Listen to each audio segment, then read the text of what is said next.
And joining me now for more on this are Erol Morkoc, a chief strategist for Republicans overseas, and also Aodhan, founder of the Irish Stand Group, which protests against President Trump. He's also, of course, a Labour Party senator.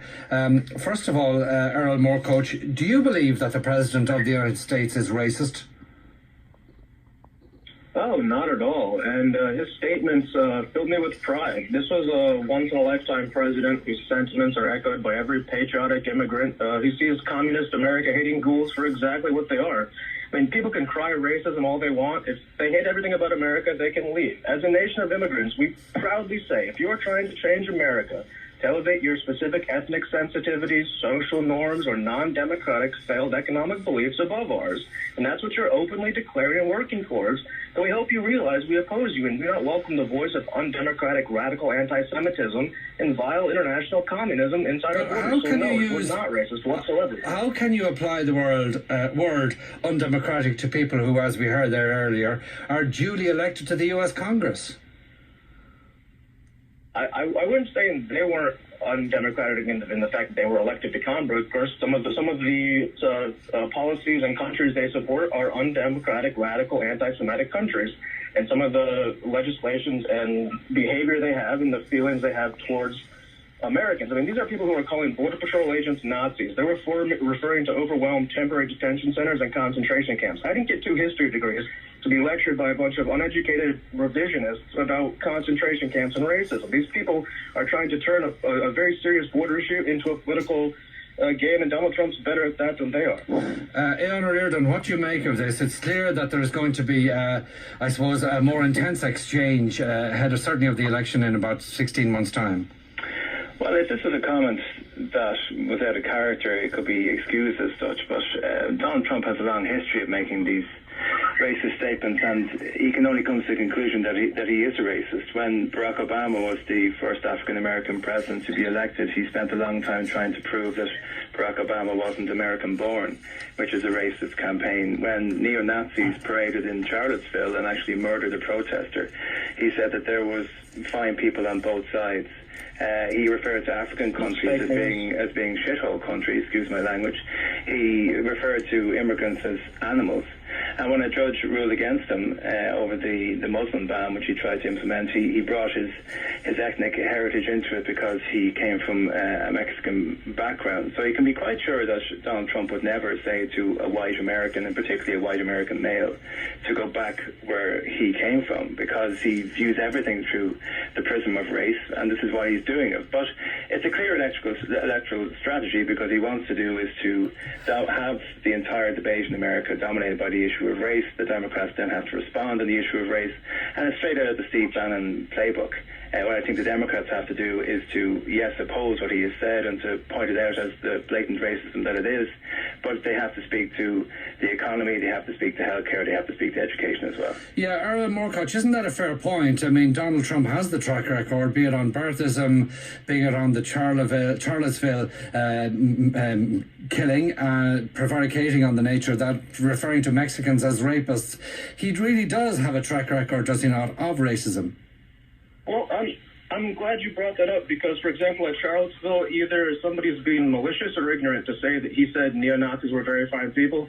I'm not going to get into it. There was 2 protests there. If this president had actually said that he supports Nazis, I wouldn't be supporting him. He didn't say immigrants are animals. He said MS-13 gang members who cut the hearts out of children in the Central Park. Those people are animals. You know, you're construing words and out of context and trying to make it into something better than it is. Okay, well, look, there's racial tensions in the United States. That exists on all sides, and people malign this man for his hair and his skin color more than probably any president ever. So, I mean, the racial atmosphere in America is one that goes beyond Donald Trump. Donald Trump didn't create this. Well, I have to be guilty as charged on asking him about his hair many years ago in an interview I did with him in County Clare. But look, I want to play a short clip. Here's an interaction between the White House advisor Kellyanne Conway and a reporter during an informal press gathering just yesterday. Reporter Andrew Feinberg asked her about the president's tweets. The first voice you'll hear is his. If the president was not telling these 4 congresswomen to return to their supposed countries of origin, to which countries was he referring? What's your ethnicity? Why is that relevant to this? No, because I'm asking you a question. My ancestors are from Ireland and Italy. No, my own ethnicity is not relevant to the question I'm asking. No, it is, because you're asking about, he said originally from. So what is the point of having this kind of emphasis on ethnicity? What do you say to what we heard there from Kellyanne Conway, Errol? Well, the only people who have asked me to go back home have been white liberals who've been disappointed that my diversity didn't match the diversity of skin color they hoped I brought. The sentiment of people telling people who are immigrants or who have come here who malign America, who aren't proud of it, who dislike the country and the fundamental values we have, I hear that more in the immigrant community than anywhere else. But why ask a reporter? Why ask a reporter about his ethnicity? Well, that was very simple. Her point was essentially we're all a nation of immigrants. So if you're going to say, where are you from? Oh, well, your grandfather's from, let's say, Germany. Well, then if you were in America advocating for, I don't know, some sort of Nazi beliefs of some Wehrmacht, terrible things from German history, we would say, please go home to Germany. But it's a colorblind thing. It's nations aren't racist. But the question was whether Trump's tweets were racist. So yes, why does it matter who's asking? She was trying to build a narrative. She was trying to ask that gentleman what his ethnicity was, so then she could say, if you were also behaving this way, if 4 white congressmen came over and behaved the way those 4 congressmen did, I would hope the president would condemn them and ask them to, if they hate it so much, go back to the Soviet Union or wherever their communist parties are coming from. So the racial narrative, it's a big push, but we're not gonna fight it. It's just not true. Isn't there a certain electoral logic, and you could say there's an element of genius. It could be, you could describe it maybe as evil genius in what Donald Trump has done. He has picked out these 4 individual congresswomen recently elected for the Democrats. They are something of a thorn in the side, or collective thorn in the side of Nancy Pelosi as Speaker, pushing her towards maybe more radical policies than she would want to pursue, and he's cottoned onto them, and he's going after them in a way that's going to appeal very much to his own base. Well, it's deliberate. I mean, Donald Trump wants to paint everybody who opposes him as being of colour. He uses now the word socialist is being used more often. I've heard the word communist being spouted by your other guest there. It's a deliberate ploy to make people feel afraid, and that essentially that white Americans should be very fearful of the rise of any sort of left-wing or centre-left narrative. I mean, what's really worrying here from an Irish perspective is the number of Irish Americans who support this individual and who have completely forgotten. You heard Kellyanne Conway there talking about her Irish heritage.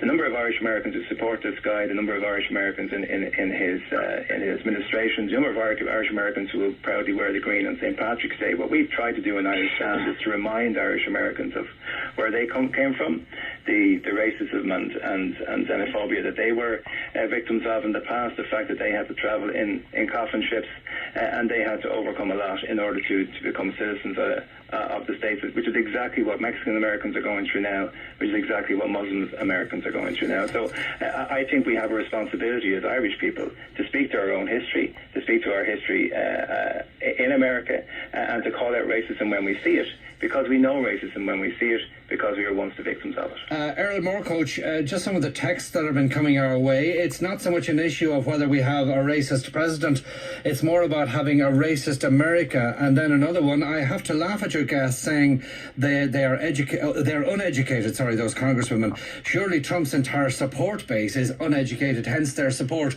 That's the way he likes to keep them.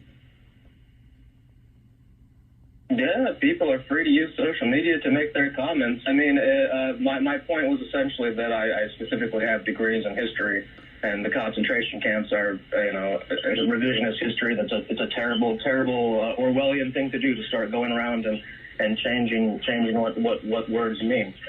But if the viewers or the listeners feel that way, then I respect their democratic right to share. A text I want to put to you, Aodhan. These US politicians will have to get over it. They're making a lot of noise about being elected to their offices, whilst at the same time refusing to acknowledge the democratic election of Trump. Hypocrisy or what?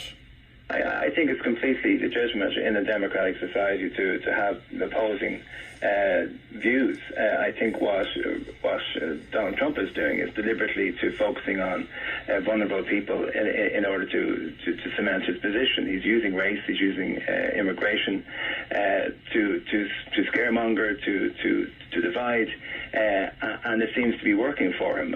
What is depressing, if you look at the fact that he equates immigration with violence, is that you've had about 1.5 million Americans have been killed by firearms over the last 40 years, and about 5 have been killed by refugees. Yet he tries to give this impression that your average American is more at risk of an immigrant or a refugee than by things such as gun laws. So the reason why Irish people should be worried about this is because this stuff spreads. And it spreads to the European Union, it spreads to Britain, and we have to be very, very wary of this, because it can easily come to Ireland, and we do have influence in America, and we do have to be strong enough and self-confident enough in our place in the world to call this out. Okay. Because Mike Pence is coming here in September. We shall leave it there. Perhaps a conversation to be resumed if and when he does. Aodhan, founder of the Irish Stand Group and Labour Party Senator, and my thanks as well to Erol Morkoc, Chief Strategist for Republicans overseas.